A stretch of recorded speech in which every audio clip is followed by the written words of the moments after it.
ബിസ്മില്ലാഹിർ റഹ്മാനിർ റഹീം. അശ്രദ്ധയോടുകൂടെ നമ്മെ നരകത്തിലെത്തിക്കുന്ന ചില വർത്തമാനങ്ങൾ നമ്മുടെ ജീവിതത്തിൽ നിന്നും ഒഴിഞ്ഞു മാറാറില്ല.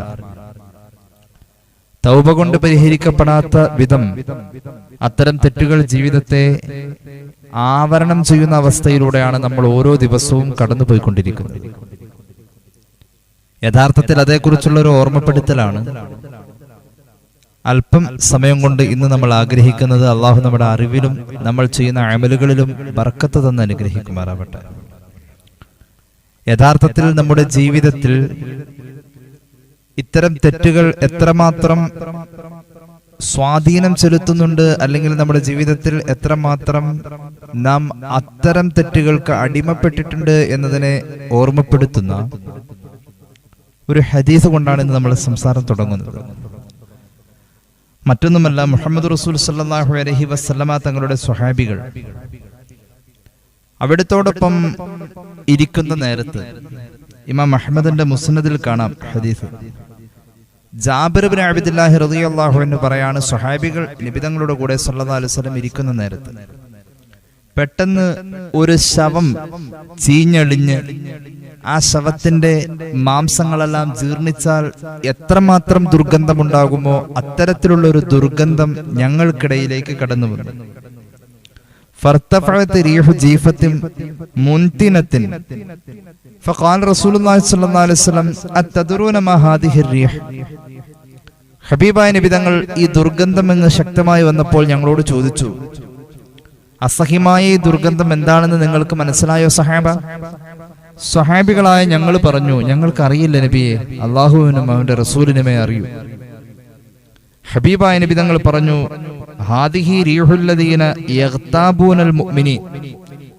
മുഅ്മിനീങ്ങളെ ഗീബത്ത് പറയുന്ന ആളുകളുടെ വായിൽ നിന്നും പുറത്തേക്ക് വരുന്ന ശ്വസന നിശ്വാസ വായുവിടെ സഞ്ചാരത്തിൽ ലയിച്ച കാറ്റാണ് ഈ ദുർഗന്ധമെന്ന് മുഹമ്മദ് റസൂൽ സല്ലല്ലാഹു അലൈഹി വസല്ലം. ഇമാം അഹ്മദിന്റെ മുസ്നദിൽ ഈ ഹദീസ് കാണാം. ഇതൊരു സാങ്കല്പികമായ അർത്ഥമല്ല ഈ പറഞ്ഞത്. ദുർവർത്തമാനങ്ങൾക്ക് ദുർഗന്ധമുണ്ട്, അത് തീർച്ചയാണ്, സത്യമാണ്. ഗീബത്ത് പറയുമ്പോൾ, നമീമത്ത് പറയുമ്പോൾ, കളവ് പറയുമ്പോൾ, ഏഷണി പറയുമ്പോൾ ഇത്തരത്തിലുള്ള ദുർവർത്തമാനങ്ങൾക്ക് ദുർഗന്ധമാണുള്ളത്. എന്തുകൊണ്ട് നമുക്ക് ഇത് അനുഭവിക്കാൻ കഴിയുന്നില്ല? എന്തുകൊണ്ട് നമുക്കിത് തിരിച്ചറിയാൻ കഴിയുന്നില്ല? അവിടെയാണ് ഞാൻ ആദ്യം പറഞ്ഞത്, നമ്മുടെ സാധാരണ ജീവിതത്തിൽ അത്രത്തോളം ഇത്തരം തെറ്റുകൾ അനായാസം കടന്നു വന്നിരിക്കുന്നു, നമ്മൾ ഇതിന് അടിമപ്പെട്ടിരിക്കുന്നു. അത് തന്നെയാണ് കാരണം. മഹാനായ റസൂൽ കരീം സല്ലല്ലാഹു അലൈഹി വസല്ലം തങ്ങൾ പഠിപ്പിക്കുന്ന മറ്റൊരു ഹദീസ് നമ്മൾ മുൻപ് കഴിഞ്ഞ ക്ലാസ്സുകളിൽ പറഞ്ഞിട്ടുണ്ട്. ഇദാ കദബൽ അബ്ദു തബഅദ അൻഹുൽ മലക്കു മൈലൻ മിൻ നത്നി മാ ജാഅ ബിഹി എന്ന് മുഹമ്മദ് റസൂൽ സല്ലല്ലാഹു അലൈഹി വസല്ലം. ഒരു മനുഷ്യൻ ഒരു കളവ് പറയുമ്പോൾ കളവിന്റെ പദങ്ങൾ അവൻ ഉച്ചരിക്കുന്ന സമയത്തേക്ക് പുറത്തേക്ക് നിർഗളിക്കുന്ന വായു സഞ്ചാരത്തിൽ അല്ലാഹു തആല ഒരു പ്രത്യേക ദുർഗന്ധം വെച്ചിരിക്കുക. കളവിന്റെ വാക്ക് ഉച്ചരിക്കുമ്പോൾ പുറത്തേക്ക് വരുന്ന ശബ്ദവേദികളുടെ കൂടെ ഒരു ദുർഗന്ധ ശരിക്കും പുറത്തേക്ക് വരുന്നത്. ആ ദുർഗന്ധം സഹിക്കാൻ കഴിയാതെ സൃഷ്ടിപ്പിൽ തന്നെ ശാരീരികമായി ശക്തരായിട്ടുള്ള മലക്കുകളിൽപ്പെട്ട റഹ്മത്തിന്റെ ഒരു മലക്ക് ഈ ദുർഗന്ധം സഹിക്കാതെ ആ മലക്ക് അവനിൽ നിന്നും അകന്നു പോകും. ഒരു കളവിന് ഒരു മൈൽ എന്ന കണക്കിൽ ഔകമാ ഖാല റസൂലുള്ളാഹി സ്വല്ലല്ലാഹു അലൈഹി വസല്ലം. ഇമാം തുർമുദിയുടെ ജാമിഉൽ ഹദീസ് കാണാം. അപ്പൊ എന്തായി പറഞ്ഞത്? ദുർവർത്തമാനങ്ങൾക്ക് ദുർഗന്ധമുണ്ട്, അത് കളവായാലും ഗീബത്തായാലും ഒക്കെ. പിന്നെ എന്തുകൊണ്ട് നമുക്കത് തിരിച്ചറിയാതെ പോകുന്നു എന്ന് ചോദിച്ചാൽ, മഹാനായ അഹ്മദ് സമർഖന്ദി വളരെ മനോഹരമായ ഭാഷയിൽ അത് വിശദീകരിച്ചു തരുന്നുണ്ട്. മഹാന്മാരായ തസവൂഫിന്റെ പണ്ഡിതന്മാർ, നമ്മുടെ ഹുക്കമാഇന് അതിനെക്കുറിച്ച് അഭിപ്രായമുള്ളത്, ഫി അന്ന റീഹൽ ഗീബത്തി വനത്നിഹ കാനത് തതബയ്യനു അലാ അഹദി റസൂലുള്ളാഹി സ്വല്ലല്ലാഹു അലൈഹി വസല്ലം വലാ തതബയ്യനു ഫി യൗമിന ഹാദാ. ഹബീബായ നബി കരീം സല്ലല്ലാഹു അലൈഹി വസല്ലം തങ്ങളുടെ കാലഘട്ടത്തിൽ ഗീബത്തിനും അതുപോലെയുള്ള ദുർവർത്തമാനങ്ങൾക്കും ദുർഗന്ധമുണ്ടായിരുന്നു എന്നും അത് തിരിച്ചറിയാൻ അന്നുള്ളവർക്ക് കഴിഞ്ഞിരുന്നുവെന്നും ഇന്ന് നമ്മെ കൊണ്ടത് സാധിക്കാതെ പോകുന്നു. എന്താണ് ഇതിൽ സംഭവിച്ചിരിക്കുന്നത് എന്ന് മഹാന്മാർ പറയുന്നത്, ലിഅന്നൽ ഗീബത ഖദ് കസുറത ഫീ യൗമിനാ, നമ്മുടെ ഇന്നത്തെ കാലഘട്ടത്തിൽ നാം ജീവിക്കുന്ന ചുറ്റുപാടിൽ ഗീബത്ത് വർദ്ധിച്ചത് തന്നെയാണ് അതിന് കാരണം. അങ്ങനെ വന്നപ്പോൾ ഫംതലഅത്തുൽ ഉനൂഫു മിൻഹ, നമ്മുടെ നാസാരന്ധ്രങ്ങൾ, നമുക്ക് മണത്തറിയാനുള്ള നമ്മുടെ ശരീരത്തിന്റെ ആ കഴിവ് ഈ ദുർഗന്ധം കൊണ്ട് നിറഞ്ഞിരിക്കാം. അങ്ങനെ വന്നപ്പോൾ സുഗന്ധമേത് ദുർഗന്ധമേത് എന്ന് ശരിക്കും നമ്മൾ തിരിച്ചറിയാതെ പോവുകയാണ്. ഈ ദുർഗന്ധമില്ലാത്ത ഒരു അവസ്ഥയെ നമുക്ക് നമ്മുടെ മൂക്കുകൊണ്ട് ആസ്വദിക്കാൻ കഴിയാത്ത രീതിയിലേക്ക് നമ്മുടെ മൂക്കിന്റെ മുന്നിൽ അത്രത്തോളം ഈ ദുർഗന്ധം നിറഞ്ഞു നിൽക്കാണ്. മഹാനവറുകൾ പറയുന്ന ഒരു ഉദാഹരണം, വയക്കൂനു മസുലു ഹാദാ മിഥല റജുലിൻ ദഖല ദാറദ് ദബ്ബാഗീൻ, മൃഗങ്ങളുടെ തോല് ഊറക്കിടുന്ന സ്ഥലത്ത് വല്ലാത്ത ദുർഗന്ധമായിരിക്കും. മൃഗങ്ങളുടെ തോല് ഊറക്കിടുന്നിടത്ത് വല്ലാത്ത ദുർഗന്ധമായിരിക്കും. ആ ദുർഗന്ധം ഊറക്കിടുന്ന സ്ഥലത്ത് ഉണ്ട് എങ്കിൽ ആദ്യമായിട്ട് അങ്ങോട്ട് കടന്നു ചെല്ലുന്ന ആൾക്ക് അത് സഹിക്കാവതല്ല. പക്ഷെ അയാൾ അങ്ങോട്ട് കടന്നു ചെന്നപ്പോൾ സ്ഥിരമായി അവിടെ താമസിക്കുന്ന ഈ ദുർഗന്ധത്തെ സ്ഥിരമായി ശ്വസിക്കുന്ന, അത് ആസ്വദിക്കുന്ന, അല്ലെങ്കിൽ ആ ദുർഗന്ധത്തെ അനുഭവിക്കുന്ന ഒരു വിഭാഗം ആളുകൾ അവിടെ ഇരുന്നു കൊണ്ട് ഈ ദുർഗന്ധത്തെ വകവെക്കാതെ ഭക്ഷണം കഴിക്കുകയും വെള്ളം കുടിക്കുകയും അവരുടെ സാധാരണ രീതിയിലുള്ള സംസാരങ്ങളൊക്കെ അവിടെ നടക്കുന്നുണ്ട്. ആദ്യമായി അങ്ങോട്ട് കടന്നു ചെന്ന ആൾ ഈ ദുർഗന്ധം സഹിക്കാൻ കഴിയാതെ മൂക്ക് അടച്ചു പിടിച്ചിരിക്കുന്നു. ഈ അവസ്ഥ അവർക്കത് പരിചിതമായതുകൊണ്ട് അവരെ സംബന്ധിച്ചിടത്തോളം ദുർഗന്ധം അവർക്ക് ബാധകമല്ല, അവരെ ബാധിക്കുന്നില്ല. ഈ അവസ്ഥയാണ് യഥാർത്ഥത്തിൽ ഗീബത്തിന്റെയും നമീമത്തിന്റെയും കളവിന്റെയും ഏഷണിയുടെയും ദുർവർത്തമാനങ്ങളുടെയും എല്ലാം ദുർഗന്ധങ്ങൾ നമ്മുടെ മൂക്കിൻ തുമ്പിൽ വന്ന് മുട്ടി മുട്ടി മുട്ടി നമുക്ക് അത് ഒരു പ്രശ്നമല്ലാത്ത അവസ്ഥയിൽ ഇന്ന് മാറിയിരിക്കുന്നത് ഈ കാരണം കൊണ്ടാണെന്ന് മഹാന്മാരായ തസവൂഫിന്റെ പണ്ഡിതന്മാർ പറയുകയാണ്. അപ്പൊ അത്രത്തോളം നമ്മുടെ ജീവിതത്തിൽ ഇത് ബാധിച്ചിട്ടുണ്ട് എന്ന് മനസ്സിലാക്കാനാണ് ആ മുഖത്തിൽ ഞാൻ ഇങ്ങനെ കൊണ്ടുവന്നത്. അള്ളാഹു ഈ ഒരു അവസ്ഥ നമുക്ക് ഉണ്ടെങ്കിൽ അത് തിരിച്ചറിയാനും അതിൽ നിന്നും മുക്തരാവാനും റബ്ബ് നമുക്ക് തൗഫീഖ് ചെയ്ത് അനുഗ്രഹിക്കുമാറാവട്ടെ. നമ്മുടെ ഇന്നത്തെ സംസാരത്തിൽ ഗീബത്താണ് പ്രധാനമായും പറയാൻ ഉദ്ദേശിച്ചിരിക്കുന്നത്. ഗീബത്ത് എന്താ? ഗീബത്ത് എന്ന് പറഞ്ഞാൽ ഹബീബായ നബി കരീം സല്ലല്ലാഹു അലൈഹി വസല്ലം തങ്ങൾ കൃത്യമായ നിർവചനം അതിന് പറഞ്ഞു തന്നിട്ടുണ്ട്. ഇമാം മുസ്ലിമിന്റെ സ്വഹീഹിൽ കാണാം ഹദീസ്. ഹബീബായ നബി കരീം സല്ലല്ലാഹു അലൈഹി വസല്ലം സയ്യിദനാ അബൂ ഹുറൈറ റളിയല്ലാഹു അൻഹുവിൽ നിന്ന് നിവേദനം, ഹബീബായ നബി കരീം സല്ലല്ലാഹു അലൈഹി വസല്ലമ തങ്ങൾ സ്വഹാബികളോട് ഒരിക്കൽ ചോദിച്ചു, അത്തദറൂന മൽ ഗീബ, സ്വഹാബികളെ ഗീബത്ത് എന്ന് പറഞ്ഞാൽ നിങ്ങൾക്ക് അതേക്കുറിച്ച് എന്തെങ്കിലും അറിയുമോ? ഞങ്ങൾ പറഞ്ഞു, ഖാലു അല്ലാഹു വറസൂലുഹു അഅലമു, അതേക്കുറിച്ച് അല്ലാഹുവിനും അവന്റെ റസൂലിനുമേ അറിയൂ, ഞങ്ങൾക്കറിയില്ല നബിയേ. ഹബീബായ നബി തങ്ങൾ ഗീബത്തിന്റെ നിർവചനം പറഞ്ഞു, ദിക്റുക ഖാക ബിമാ യക്റഹു, നിന്റെ സഹോദരന് നിന്റെ സഹോദരിക്ക് ഇഷ്ടമില്ലാത്തത് അവനെ കുറിച്ച് പറയലാണ്, അവളെ കുറിച്ച് പറയലാണ് ഗീബത്ത് എന്ന് മുഹമ്മദുർ റസൂൽ സ്വല്ലല്ലാഹു അലൈഹി വസല്ലം. സാധാരണ ഈ സംഭവം നടക്കുന്നത് അസാന്നിധ്യത്തിലായിരിക്കുമല്ലോ. ഒരാൾക്ക് ഇഷ്ടമില്ലാത്ത അയാളുടെ മുന്നിൽ വെച്ചല്ലേ പറയാ, അസാന്നിധ്യത്തിലല്ലേ പറയാ. ആ രീതിക്കാണ് ആ പ്രയോഗം വന്നിരിക്കുന്നത്. ഗീബത്ത് അസാന്നിധ്യത്തിലുള്ളതായ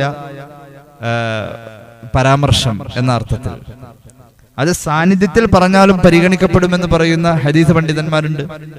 ഒരാൾക്ക് ഇഷ്ടമില്ലാത്ത അയാളുടെ കേൾക്കെ പറഞ്ഞാലും ഗീബത്ത് പോലെ തന്നെ. എന്തിനാ മറ്റുള്ളവരുടെ കാര്യം അയാൾക്ക് ഇഷ്ടമില്ലാത്ത പറയാൻ നിൽക്കുന്നത്? ഹബീബായ നബി കരീം സല്ലല്ലാഹു അലൈഹി വസല്ലമ തങ്ങൾ ഇങ്ങനെ പറയുമ്പോൾ ഖീല, ഒരു സ്വഹാബി ചോദിച്ചു, അഫറഅയ്ത ഇൻ കാന ഫീ അഖീ മാ യഖൂലു, നബിയേ എന്റെ സഹോദരനിൽ ഉള്ള കാര്യമാണ് ഞാൻ പറയുന്നതെങ്കിലോ? ഉള്ളതല്ലേ പറയണുള്ളൂ, നമ്മളങ്ങനെ പറയാറില്ലേ? ഞാൻ നുണയെന്ന് പറഞ്ഞല്ലോ, ഉള്ള കാര്യമല്ലേ പറഞ്ഞത്. ഉള്ളതാണ് എങ്കിൽ പോലും നബിയെ എങ്ങനെയാ ഇതേ കുറിച്ച് പരിഗണിക്കപ്പെടാ? ഖാല ഇൻ കാന ഫീഹി മാ തഖൂലു ഫഖദ് ഗതബതഹു, നീ ഉള്ളത് പറഞ്ഞാലും സത്യം പറഞ്ഞതാണ് നബിയെ, എന്നാലും അയാൾക്ക് ഇഷ്ടമില്ലാത്തതാണോ? ഗീബത്ത് തന്നെയാ നബി മുഹമ്മദ് മുസ്തഫ സല്ലല്ലാഹു അലൈഹി വസല്ലം. ഉള്ളതല്ലേ പറഞ്ഞ, ഞാൻ ഇല്ലാത്തൊന്നും പറഞ്ഞില്ലല്ലോ, അങ്ങനെ പറയാറില്ലേ? അങ്ങനെ പറയണ്ട. നമുക്ക് പിന്നെ ഒരു ശീലമുണ്ട്, കുറ്റം പറയാണെന്ന് വിചാരിക്കണ്ട. ഞാൻ ഒരു കാര്യം പറയട്ടെ. ഇനി പറയാൻ പോണ കാര്യം എന്താണ്? കുറ്റം പറയലാണ്. അതുകൊണ്ടാണല്ലോ കുറ്റം പറയാണെന്ന് വിചാരിക്കണ്ട എന്ന് പറഞ്ഞത്. അതൊക്കെ നമ്മുടെ മുടന്ത ന്യായങ്ങളാണ്. അങ്ങനെ 1000 വട്ടം പറഞ്ഞാലും കുറ്റം പറയൽ തന്നെയാണ്. നിന്റെ സഹോദരന് നിന്റെ സഹോദരിക്ക് ഇഷ്ടമില്ലാത്തത് അവരെ കുറിച്ച് പറയലാണ് ഗീബത്ത്. നീ പറയുന്ന കാര്യം അവരിലുള്ളതാണ് എങ്കിലും അത് ഗീബത്ത് തന്നെയാണ്. ഇനി നീ പറഞ്ഞ കാര്യം അവരിൽ ഇല്ലാത്തതാണെങ്കിൽ അവരെ കുറിച്ച് നീ അസഭ്യം പറയലാണ്, അപവാദം പറയലാണെന്ന് മുഹമ്മദ് റസൂൽ സല്ലല്ലാഹു അലൈഹി വസല്ലം. അതാണ് ഗീബത്ത്. അതാണ് ഗീബത്ത്, വ്യഭിചാരത്തെക്കാളും കടുപ്പം. ഹബീബായ നബി തങ്ങൾ ഗീബത്തിനെ കുറിച്ച് പറഞ്ഞത് ഇമാം ബൈഹഖി ഉദ്ധരിക്കുന്നുണ്ട്. അശദ്ദു മിനസ്സിനാ, ഗീബത്ത് വ്യഭിചാരത്തെക്കാളും കടുപ്പമാണത്രേ. സഹാബികൾ പലരും എഴുന്നേറ്റ് ചോദിച്ചു, യാ റസൂലല്ലാഹ് കൈഫൽ ഗീബത്തു അശദ്ദു മിനസ്സിനാ, വ്യഭിചാരം വൻ പാപങ്ങളിൽ പോലും എണ്ണിയതല്ല നബിയേ, വ്യഭിചാരത്തെക്കാളും എന്തുകൊണ്ട് ഗീബത്തിന് കടുപ്പം കൂടി? ഹബീബായ നബി തങ്ങൾ സല്ലല്ലാഹു അലൈഹി വസല്ലം തങ്ങൾ പറഞ്ഞു, ഇന്ന റജുല ലയസ്നി ഫയതൂബുല്ലാഹു അലൈഹി, ഒരാൾ ഗീബത്ത് പറഞ്ഞു കഴിഞ്ഞാൽ അയാൾ അങ്ങ് അല്ലാഹുവോട് തൗബ ചെയ്താൽ അവനും റബ്ബുമായുള്ള കാര്യമല്ലേ, റബ്ബ് അവന് പുറത്തു കൊടുത്തേക്കാം. എന്നാൽ ഗീബത്ത് അങ്ങനെയല്ല സഹാബ. വഇന്ന സാഹിബൽ ഗീബത്തി ലാ യുഗ്ഫറു ലഹു ഹത്താ യഗ്ഫിറഹാ ലഹു സാഹിബുഹു, ആരുടെയെല്ലാം കുറ്റം പറഞ്ഞുവോ അവര് പുറത്തു കൊടുക്കാതെ ഈ പറഞ്ഞവന് അല്ലാഹു പുറത്തു കൊടുക്കൂല സഹാബ. നബിയുനാ റസൂലുള്ളാഹി. അപ്പൊ പശ്ചാത്താപത്തിന്റെ മാർഗത്തിലേക്ക് ചിന്തിക്കുമ്പോ വ്യഭിചാരത്തെക്കാളും കടുപ്പമാണ് ഗീബത്ത്. നമ്മളൊക്കെ പറഞ്ഞിട്ടുണ്ടാവും പലരുടെയും. ഞാൻ അവസാനം പറയണമെന്ന് വിചാരിച്ചതെന്നാലും ആദ്യം തന്നെ പറഞ്ഞേക്കാം. നമ്മൾ ഒരാളോട് ഗീബത്ത് പറഞ്ഞ് അയാളുമായി നമുക്ക് ഹക്ക് വന്നിട്ടുണ്ട് എങ്കിൽ അയാളെ പൊരുത്തപ്പെടിയിപ്പിക്കേണ്ടതുണ്ടെങ്കിൽ പൊരുത്തപ്പെടിയിപ്പിക്കണം, അയാളെ ബോധ്യപ്പെടുത്തിയിട്ട് പൊരുത്തപ്പെടിയിക്കണം. ഇനി നമ്മൾ പറഞ്ഞ ആളുകൾ മരിച്ചുപോയവരാണ് എങ്കിൽ മരിച്ചവരുടെ ഗീബത്ത്, നമ്മൾ പറഞ്ഞ ആളുകൾ മരിച്ചുപോയി, നമ്മൾ പലരെയും കുറ്റം പറഞ്ഞിട്ടുണ്ട്, അവർക്ക് പുറത്തു കൊടുക്കണേ എന്ന് ആത്മാർത്ഥമായി നമ്മൾ ദുആ ചെയ്തുകൊണ്ടിരുന്നാൽ ഖബറിൽ കിടക്കുന്ന അവർക്ക് നമ്മളോട് പൊരുത്തം തോന്നും. അപ്പോൾ അല്ലാഹു നമ്മുടെ ഗീബത്ത് പുറത്തു തരും. അങ്ങനെയാണ് വേണ്ടത്. അപ്പൊ ഈ അർത്ഥത്തിൽ ഗീബത്തിന്റെ ഗൗരവം മുഹമ്മദ് റസൂൽ സല്ലല്ലാഹു അലൈഹി വസല്ലം തങ്ങൾ നമുക്ക് പഠിപ്പിച്ചു തന്നിട്ടുണ്ട്. 2 ആളുകൾ മദീനത്തെ പള്ളിയിൽ നിസ്കരിക്കാൻ വന്നു. ഇമാം ബൈഹഖി തന്നെ ഉദ്ധരിക്കുന്നുണ്ട്. 2 സ്വഹാബികൾ ളുഹർ നിസ്കരിക്കാൻ, അവർ അപരിചിതരാണ് അല്ലെങ്കിൽ പുതിയ ആളുകളാണ്, മദീനത്തെ പള്ളിയിലുണ്ടായിരുന്നു, ളുഹർ നിസ്കരിക്കാണ്ടായി. 2 പേർക്കും നോമ്പാണ്. അസ്ർ നിസ്കരിക്കാനും അവരുണ്ടായി. ളുഹറിന്റെ അസ്റിന്റെ ഇടയിൽ ഇരുന്നിട്ട് അവർ ഗീബത്ത് പറഞ്ഞു. അസ്ർ നിസ്കാരത്തിന്റെ സലാം വീട്ടിക്കഴിഞ്ഞപ്പോൾ ഹബീബായ നബി തങ്ങൾ 2 സ്വഹാബികളെയും വിളിച്ചു. എന്നിട്ട് പറഞ്ഞു, അഈദൂ അകുമാ വസലാതകുമാ വംളിയാ ഫീ യൗമികുമാ വഖളിയാഹു യൗമൻ ആഖർ.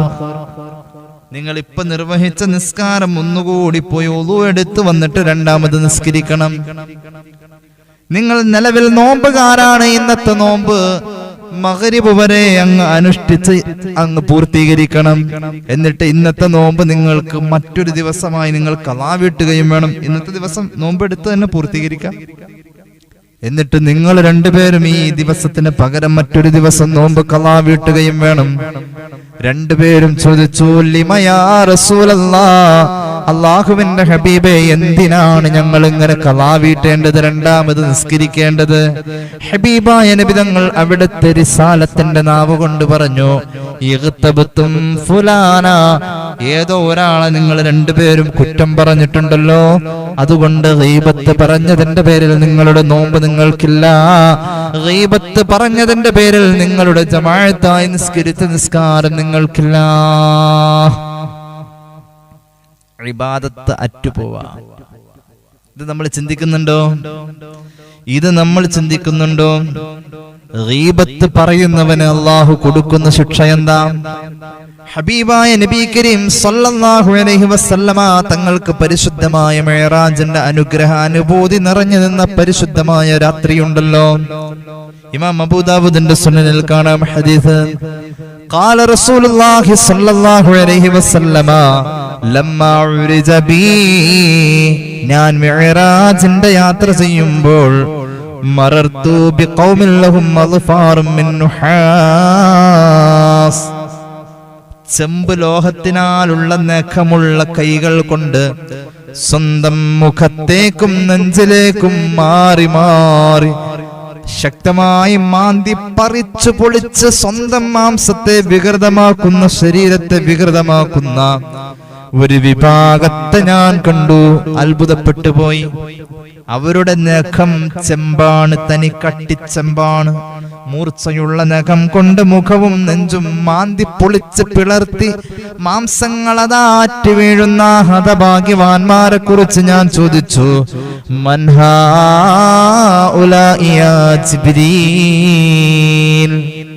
ജിബ്രീലേ, ആരായിവര്?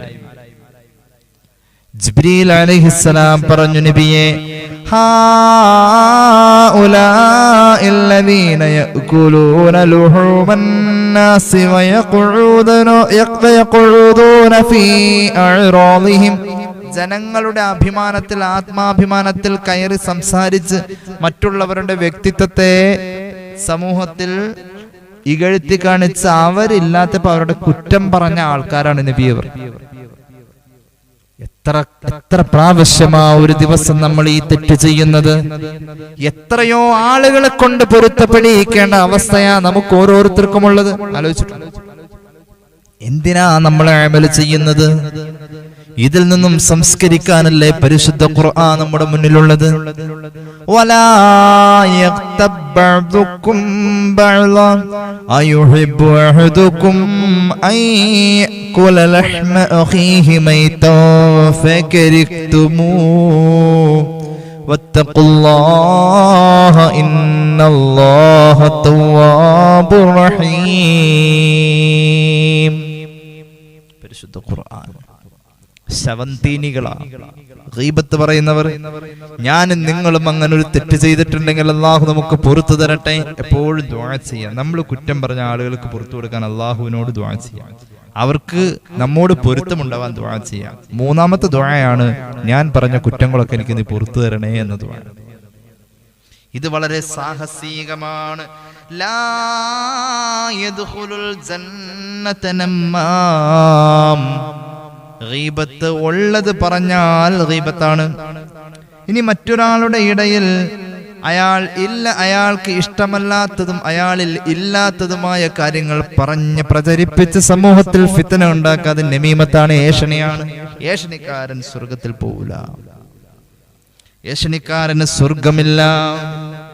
ഹബീബായ നബി തങ്ങൾ പറഞ്ഞിട്ടുണ്ട്, അള്ളാഹുവിന്റെ സൃഷ്ടികളിലെ ഏറ്റവും വൃത്തികെട്ടവരവരാണ്. ഏഷണി പറയാ, അവിടെ കേട്ടത് ഇവിടെ പറയാ, ഇവിടെ കേട്ടത് അവിടെ പറയാ, അങ്ങനെ പറഞ്ഞു പ്രശ്നങ്ങൾ ഉണ്ടാക്കി, ഫിത്ന ഉണ്ടാക്കി, ഛിദ്രതയുണ്ടാക്കി സമൂഹത്തിൽ വലിയ കുഴപ്പക്കാരായിട്ട് നടക്കുന്ന ആളുകൾ. അവർക്ക് ഇങ്ങനെ ഇരിപ്പൊരുങ്ങുണ്ടാവില്ല. അവർ അങ്ങോട്ടും ഇങ്ങോട്ടൊക്കെ ഓടി നടന്ന് പറയും. ഉള്ളതും പറയും, ഇല്ലാത്തതും പറയും. മറ്റുള്ളവരുടെ കുറ്റം പറയലും കുറവ് പറയലും, മറ്റുള്ളവരെ കുറിച്ച് ആവശ്യമില്ലാത്തത് പറഞ്ഞ് ഫിത്ന ഉണ്ടാക്കല്. അവർക്ക് അള്ളാഹുവിന്റെ സ്വർഗമില്ലെന്ന് മുഹമ്മദ് മുസ്തഫ. എന്റെ സമുദായത്തിലെ ഏറ്റവും വൃത്തികെട്ടവരവരാ. വശിറാറു ഇബാദില്ലാഹിൽ മശാഊന ബിന്നമീമ അൽ മുതഫർരിഖൂന ബൈനൽ അഹിബ്ബത്തി അൽ ബാഗൂനൽ ബറാഅൽ അനത. അള്ളാഹുവിന്റെ സൃഷ്ടികളിലെ ഏറ്റവും മോശം അവരാണെന്ന ഹബീബ് നമ്മെ പഠിപ്പിച്ചത്. ഇമാം അഹ്മദിന്റെ മുസ്നദിലുണ്ട് ഹദീസ്. അള്ളാഹുവിന്റെ സൃഷ്ടികളിൽ ഏറ്റവും മോശം, ജനങ്ങൾക്കിടയിലെ ഐക്യം തകർക്കാൻ, സ്നേഹത്തിൽ വിള്ളലുണ്ടാക്കാൻ ഇവരുടെ ഈ വർത്തമാന സഞ്ചാരങ്ങൾ കൊണ്ട് കഴിയുന്നു. മാത്രവുമല്ല, ഇവർ പരസ്പരം സ്നേഹിക്കുന്നവരുടെ ഇടയിൽ ഇവർ വിട്ടുപിരിക്കുന്നു, ശിഥിലത ഉണ്ടാക്കുന്നു. മാത്രവുമല്ല,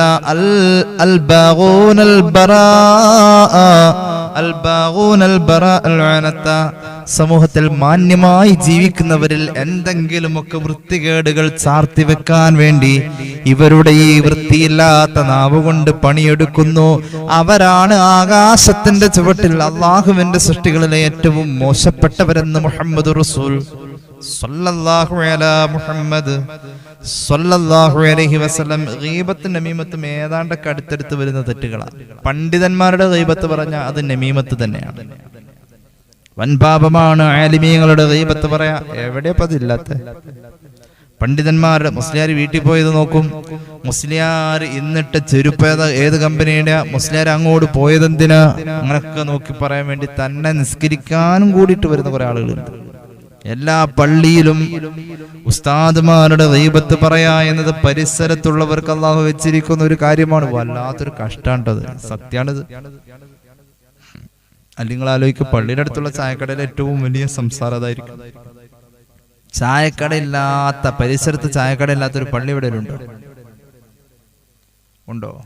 സുബഹി നിസ്കരിച്ചാൽ ആദ്യം തന്നെ പള്ളിയിലെ സംഭവങ്ങൾ കമ്മിറ്റിക്കാരെ കുറ്റം പറയല്, ഉസ്താദുമാരെ കുറ്റം പറയല്, പള്ളിയിൽ നിസ്കരിക്കാൻ വരുന്ന സ്വാലിഹീങ്ങളെ തന്നെ കുറ്റം പറയുന്ന ഒരു വിഭാഗത്തിന് വേണ്ടി മാത്രം പള്ളി പരിസരങ്ങളിൽ ഇബ്ലീസ് ഇങ്ങനെ ഓടി നടക്കുക അവരെ സഹായിക്കാൻ. വല്ലാത്ത ഗൗരവമാണ്. സമുദ്രത്തിലെ വെള്ളം പോലും കേടായി പോകും. ഗീബത്തിന്റെ കറ അത്ര വൃത്തികെട്ടതാ. സമുദ്രത്തിലെ ജലം പോലും കേടായി പോകും, സമുദ്രജലം പോലും നാശമാകും. ഗീബത്തിന്റെ കറ, ഗീബത്തിന്റെ അഴുക്ക് അത്ര വൃത്തികെട്ടതാണെന്ന് മുഹമ്മദ് റസൂൽ സല്ലല്ലാഹു അലൈഹി വസല്ലം മഹ്ദിയായ സഫിയ റളിയല്ലാഹു അൻഹ, ഹബീബായ നബി കരീം സല്ലല്ലാഹു അലൈഹി വസല്ലം തങ്ങളുടെ പത്നിമാരിൽ പൊക്കം കുറഞ്ഞ ആളാണ് സഫിയ റളിയല്ലാഹു അൻഹ. അറിവില്ലാതെ ആയിഷ റളിയല്ലാഹു അൻഹ ആദ്യ കാലങ്ങളിൽ സഫിയ ബീവിയെ കുറിച്ച് ഒരു വാക്ക് പറഞ്ഞു. നബിയെ, അങ്ങേക്ക് ആ പൊക്കം കുറഞ്ഞോളൂ മതി, ആ ഉയരം കുറഞ്ഞവൾ മതി അങ്ങേക്ക്, അവളുടെ അടുത്തേക്ക് വയ്ക്കും. ഹസ്ബുക, അങ്ങേക്ക് അവള് പോരെ. വഴക്കിടുമ്പോ ഭാര്യയാണല്ലോ, എന്തിലൊക്കെ ഒന്ന് പറയൂലോ. സഫിയ ബീവിയെ പറഞ്ഞു. ഹബീബായ നബി തങ്ങൾ പറഞ്ഞു, ലഖദ് ഖുൽതി കലിമതൻ ലൗ മുസിജത ബിമാഇൽ ബഹരി ലമസജതുഹു. ആയിഷ, നീ പറഞ്ഞ വർത്തമാനം അത് കടലിന്റെ വെള്ളത്തിലൊന്നു മുക്കിയാൽ, നീ പറഞ്ഞ വർത്തമാനത്തിന്റെ പാപക്കറ കടൽ വെള്ളത്തെ പോലും അശുദ്ധമാക്കും വിധം അത് ശക്തമാണ്, അത് വലിയ തെറ്റാണ് ആയിഷ എന്ന് മുഹമ്മദ് റസൂൽ സല്ലല്ലാഹു അലൈഹി വസല്ലം റളിയല്ലാഹു അൻഹയോട് പറഞ്ഞു. അപ്പൊ നമ്മളൊക്കെ എത്ര പ്രാവശ്യം എത്ര കടലുകളെ വെടക്കാക്കാനുള്ള വർത്താനം നമ്മുടെ വായിൽ വരുന്നുണ്ട്. എത്ര കടലുകളെ. ഇസ്രായേലി സമൂഹത്തിലെ രണ്ടാളുകളുടെ ഖബറിന്റെ സമീപത്തു കൂടി ഹബീബ് കടന്നു പോയപ്പോൾ പച്ച മടല് കുത്തിവെച്ചു. അതിൽ ഒരാളുടെ ഖബറ് മൂത്രമൊഴിച്ചാൽ വൃത്തിയാക്കാത്ത ആളായിരുന്നു. മറ്റേ ആളുടെ ഖബറ്, മറ്റേ ആള് സമൂഹത്തിൽ ഇങ്ങനെ ഗീബത്തും നമീമത്തും പറയുന്ന ആളായിരുന്നു. രണ്ടുപേരും ഇതിനെ ഗൗരവമായി കണ്ടിരുന്നില്ല. പക്ഷെ അല്ലാഹുവിങ്കൽ രണ്ടുപേർക്കും ശിക്ഷയുണ്ട്. ഞാൻ ചാർത്തി വെച്ചിരിക്കുന്ന, കുത്തിവെച്ചിരിക്കുന്ന പച്ചമടല ഉണങ്ങുന്നവരെ അത് തസ്ബീഹ് ചൊല്ലുമല്ലോ. തസ്ബീഹ് ചൊല്ലപ്പെടുന്നോടത്ത് അല്ലാഹുവിന്റെ അദാബ് ഇല്ലാതെ പോകട്ടെ. മുഹമ്മദ് റസൂൽ സല്ലല്ലാഹു അലൈഹി വസല്ലം സ്വഹീഹുൽ ബുഖാരി മുസ്ലിം ഈ ഹദീസ് ഉദ്ധരിച്ചിട്ടുണ്ട്. അപ്പൊ അത്രത്തോളം ഗീബത്തും നമീമത്തും ഒക്കെ നമ്മുടെ ജീവിതത്തിൽ ബാധിച്ചിരിക്കാൻ, നമ്മുടെ ജീവിതത്തിൽ ഇത് വല്ലാതെ ബാധിച്ചിട്ടുണ്ട്. നമ്മൾ ആലോചിച്ചിട്ടുണ്ടോ? നമ്മൾ ചിന്തിക്കുന്നുണ്ടോ? എന്തൊക്കെ പറഞ്ഞാലാ ഗീബത്താവാ? ഒരുപാടൊന്നും പറയണ്ട. മഹാന്മാരായ പണ്ഡിതന്മാർ പറയുന്നത് കേട്ടോ. ഗീബത്ത് എന്ന് പറഞ്ഞാൽ മഹാന്മാരായ മുത്തഖദ്ദിമീങ്ങളായ സൂഫിയാക്കൾ പറഞ്ഞിരിക്കുന്നത്, ലൗ ഖുൽത ഇന്ന ഫുലാനൻ സൗബുഹു ഖസീർ ഔ സൗബുഹു തവീൽ യകൂനു ഗീബ. ഒരാളിട്ടിരിക്കുന്ന വസ്ത്രത്തെക്കുറിച്ച് വസ്ത്രത്തെ കുറ്റം പറഞ്ഞു. എന്തുട്ട് ഷർട്ടട നീട്ടിരിക്കുന്ന, വല്ലാത്ത ഇറക്കാണുള്ളത്. അതിന് ഇറക്കം കുറഞ്ഞല്ലോ, എന്തുട്ട് ഷർട്ടാണിത്, ടൈറ്റ് ആണല്ലോ, കൊള്ളൂല. ആ പറഞ്ഞത് അദ്ദേഹത്തിന് ഇഷ്ടപ്പെട്ടില്ല. ആർക്ക്? ഈ വസ്ത്രത്തിന്റെ ഉടമയ്ക്ക് അത് ഇഷ്ടപ്പെട്ടില്ലെങ്കിൽ ആ വസ്ത്രത്തെ കുറ്റം പറഞ്ഞതും ഗീബത്താണെന്ന് പരിഗണിക്കുമത്രേ. മഹാന്മാരായ സൂഫിയാക്കൾ ഇങ്ങനെയാ പറഞ്ഞത്. മഹാന്മാരായ സൂഫിയാക്കൾ ഇങ്ങനെയാ പറഞ്ഞത്.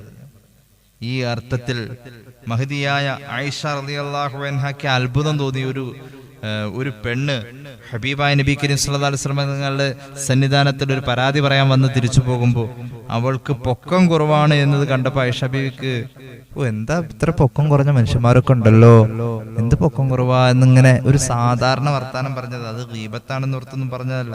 അങ്ങനെ പറഞ്ഞപ്പോൾ ആയിഷ റളിയല്ലാഹു അൻഹയോട് പറഞ്ഞത്, മോളെ ആ പറഞ്ഞത് ഗീബത്താണെന്ന്, പൊരുത്തപ്പെടിക്കാനാ പറഞ്ഞത്. ഇങ്ങനെയാണ് മഹാന്മാർ നമ്മുടെ മുന്നിലേക്ക് ഗീബത്തിനെ കുറിച്ചുള്ള വിചാരങ്ങൾ കൊണ്ടുവന്നത്. മഹാനായ ഇബ്രാഹിം ഇബ്നു അദ്ഹം റളിയല്ലാഹു അൻഹുവിന്റെ സദസ്സിൽ ഒരുപാട് ആളുകൾക്ക് വിരുന്ന് കൊടുക്കാറുണ്ട്, സൽക്കാരങ്ങൾ നടത്താറുണ്ട്. ഒരു ദിവസം രാത്രി ഇബ്രാഹിം ഇബ്നു അദ്ഹം റളിയല്ലാഹു അൻഹു സൽക്കാരം നടത്തിയപ്പോൾ ആ സമയത്ത് മഹാനവറുകളുടെ സഭയിലിരുന്നു കൊണ്ട് സൽക്കാരത്തിന് ഭക്ഷണം കഴിക്കാതിരിക്കുന്ന ആളുകളിൽ ഒരു വിഭാഗം ആളുകൾ അവിടെ പങ്കെടുക്കാത്ത ഒരാളെ കുറിച്ച് എന്തൊക്കെയോ പറഞ്ഞുകൊണ്ടിരിക്കുക. ഇബ്രാഹിം ഇബ്നു അദ്ഹം റളിയല്ലാഹു അൻഹുവിന് കോപം വന്നു. മഹാനവറുകൾ അവരോട് ചോദിച്ചു, പറഞ്ഞു, ഇന്നല്ലദീന കാനൂ ഖബ്ലനാ കാനൂ യഅകുലൂനൽ ഖുബ്സ ഖബ്ലൽ ലഹ്മി വഅൻതും ബദഅതും ബിൽ ലഹ്മി ഖബ്ലൽ ഖുബ്സി. നമുക്ക് മുന്നേ ജീവിച്ചിരുന്ന ജനങ്ങളൊക്കെ പത്തിരിയും ഇറച്ചിയും കഴിക്കുമ്പോൾ ആദ്യം അവർ പത്തിരി കഴിച്ചു തുടങ്ങിയിട്ടാണ് ഇറച്ചി കഴിക്കാം. നിങ്ങൾ നേരെ തിരിച്ചാണല്ലോ ചെയ്തത്. കാരണം ഇവിടെ പങ്കെടുക്കാത്ത മനുഷ്യന്റെ പച്ചമാംസം തിന്നുകൊണ്ടാണല്ലോ ഇന്നത്തെ സൽക്കാരം നിങ്ങൾ തുടങ്ങുന്നത്. അത് നമുക്ക് പാടില്ലാത്ത കാര്യമാണ്. ഈ രീതിയിൽ ശകാരിച്ചിട്ടുണ്ട്. ഈ രീതിയിൽ മഹാനവറുകൾ ശകാരിച്ചിട്ടുണ്ട്. ഗീബത്ത് പറഞ്ഞിട്ട് തൗബ ചെയ്താലും സ്വർഗത്തിലെത്താൻ വൈകുമെന്ന. ഗീബത്ത് പറഞ്ഞിട്ട് തൗബ ചെയ്തു, ആരുടെ പറഞ്ഞു? അവനെ കൊണ്ട് പൊരുത്തപ്പെടിച്ചു, എന്നാലും സ്വർഗത്തിലേക്ക് എത്താൻ വൈകുമെന്ന മഹാന്മാർ പഠിപ്പിച്ചിട്ടുള്ളത്. മഹാനായ കഅബുൽ അഹ്ബാർ തങ്ങള് റളിയല്ലാഹു അൻഹു, മഹാനായ സ്വഹാബി, തൗറാത്തിലും ഇൻജീലിലും ഒക്കെ അവഗാഹമുള്ള മഹാപണ്ഡിതനല്ലേ. മഹാനവറുകൾ പറയാ, മുൻകാലത്ത് കഴിഞ്ഞു പോയ പൂർവഗ്രന്ഥങ്ങളെ കുറിച്ച് ഞാൻ പഠിച്ചതിൽ ഓർത്തെടുക്കുന്നു. അതിലൊക്കെ പരാമർശിച്ചു പോയിട്ടുണ്ട്. ആരെങ്കിലും ഗീബത്ത് പറഞ്ഞു, ഗീബത്ത് പറഞ്ഞിട്ടോ, ഗീബത്ത് ആരുടെയാണോ പറഞ്ഞത് അവരെ കൊണ്ട് പൊരുത്തപ്പെടിച്ചു, എന്നിട്ട് തൗബ ചെയ്തു. തൗബ ചെയ്ത് അല്ലാഹു ആ തൗബയും സ്വീകരിച്ചാൽ ഗീബത്ത് പറഞ്ഞവനാണോ സ്വർഗത്തിൽ അവസാനം കടക്കുന്നത് അവനായിരിക്കുമത്രേ. ഗീബത്ത് പറഞ്ഞവൻ അവസാനം സ്വർഗത്തിൽ പോകുന്നല്ലട്ടെ പറഞ്ഞത്. ഗീബത്ത് പറഞ്ഞു, ഗീബത്ത് ആരുടെയാണോ പറഞ്ഞത് അവരെ കൊണ്ട് പൊരുത്തപ്പെടിച്ചു, എന്നിട്ട് ആ പൊരുത്തത്തോടു കൂടെ അള്ളാഹുവിനോട് പൊറുക്കൽ തേടി. അപ്പൊ അള്ളാഹു പൊറുത്തും കൊടുത്തു. അങ്ങനെ തൗബ ചെയ്തു. രണ്ട് തൗബ ഉള്ളത് ഇതിന്. ഒന്ന്, ആരുടെ പറഞ്ഞു അയാളുടെ കയ്യിൽ നിന്നും തൗബ സ്വീകരിക്കണം. രണ്ട്, അള്ളാഹുവിൽ നിന്നും കിട്ടണം പൊരുത്തം. ഈ രണ്ടും കിട്ടി. ഇനി ഗീബത്ത് പറയില്ല എന്ന പ്രതിജ്ഞയിലായി ജീവിച്ചു. അങ്ങനെ ഉള്ള ആള്, അയാള് മരിച്ച് അയാള് സ്വർഗ അവകാശിയാണ്, മറ്റെല്ലാ കാര്യങ്ങളും അയാൾ ഓക്കെയാണ്.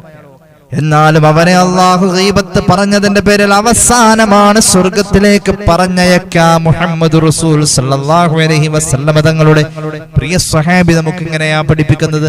മഹാനവറുകൾ പൂർവ്വകാല ഗ്രന്ഥങ്ങളിലൊക്കെ അങ്ങനെ പഠിച്ചു.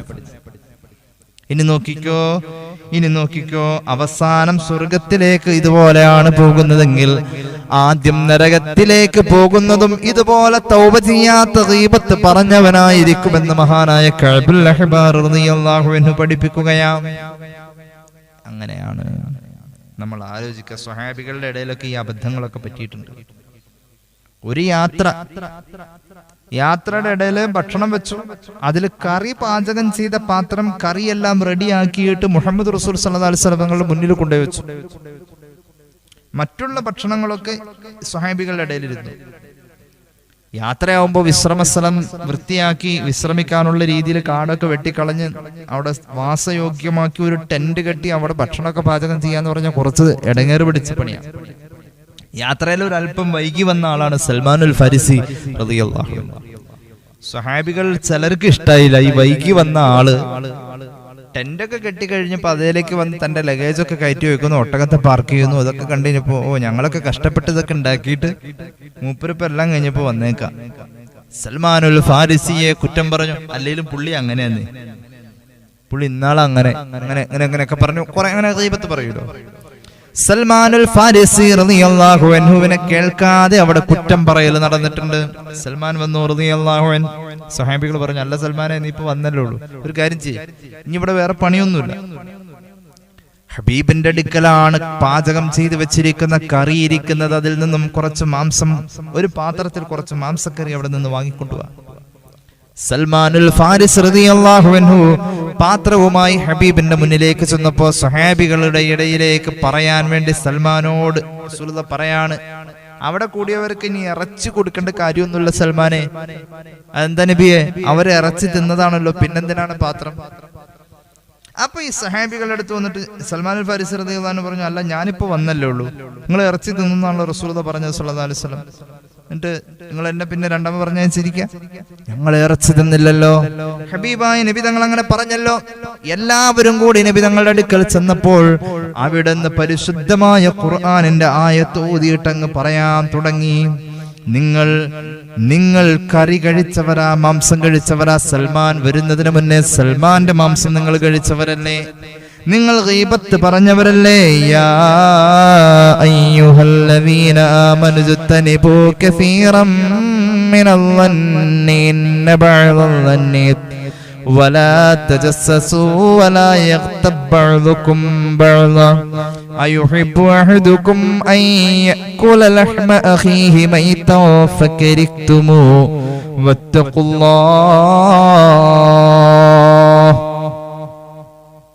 അല്ലാഹുവിന്റെ ഖുർആൻ അങ്ങോതി. ഹബീബായ നബിതങ്ങൾ സ്വഹാബികളോട് പറഞ്ഞു, പരിശുദ്ധ ഖുർആനിന്റെ ഈ ആയത്തിനെ കുറിച്ച് നിങ്ങൾക്കറിയില്ലേ? ഒരാളുടെ ഗീബത്ത് പറയുമ്പോൾ അള്ളാഹു അതിനെ പരിഗണിക്കുക പച്ചമാംസം കഴിക്കുന്നതിന് തുല്യമായിട്ടാ. അപ്പൊ നിങ്ങൾ സൽമാൻ അൽ ഫാരിസിയുടെ മാംസം കഴിച്ചല്ലോ, ഇനി എന്തിനാ നിങ്ങൾക്ക് ഇറച്ചി? സ്വഹാബികളെ ഉപദേശിച്ച് ശകാരിച്ച് അവർക്ക് താക്കീത് കൊടുക്കുന്ന പോലെ ഹബീബായ നബി തങ്ങൾ അവരെ ബോധവൽക്കരിച്ചു പറഞ്ഞയച്ചു. ഇങ്ങനെയാ ചരിത്രം. അതുകൊണ്ട് ഈ വിഷയത്തിൽ നമുക്ക് ഒരു ബോധം വേണം. ഇതേക്കുറിച്ച് കൂടുതൽ ഞാൻ പറയുന്നില്ല. നമുക്ക് തന്നെ നമ്മൾ പറയുന്ന വാക്കുകളെ കുറിച്ച്, പറയേണ്ട വാക്കുകളെ കുറിച്ച് ഒരു ആത്മവിചാരം നടത്താനുള്ള കഴിവൊക്കെ അള്ളാഹു തന്നിട്ടുണ്ട്.